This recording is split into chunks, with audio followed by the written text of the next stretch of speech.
రంగారెడ్డి అమన్గల్ మండలం పులిగోనిపల్లి నుంచిలో ఒక దారుణమైన ఘటన జరిగింది. దీనికి సంబంధించిన బ్రేకింగ్ న్యూస్ ఇది. భార్య పిల్లలపై భర్త రామ్దాస్ కత్తితో దాడి చేశాడు.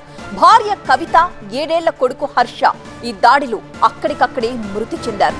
కూతురు 10 ఏళ్ల ప్రణీత పరిస్థితి విషమంగా ఉంది. మద్యం మత్తులో కుటుంబంపైనే విచక్షణారహితంగా దాడి చేశాడు రామ్దాస్.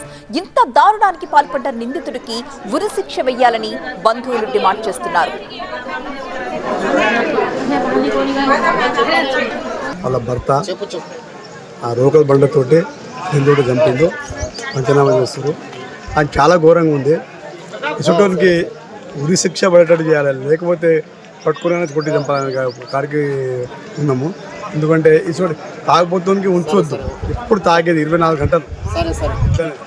ఎన్నోసార్లు ఈయన గురించి పోలీస్ స్టేషన్ పోయినాం, 10-20 సార్లు పోయినాం, కేసు పెట్టినాం, అని పెట్టినాం. మళ్ళీ మంచిగా అయితే మళ్ళీ దూరినాం. 2 ఏళ్ళు మా ఇంటికాడనే ఉంటాయి రుచి.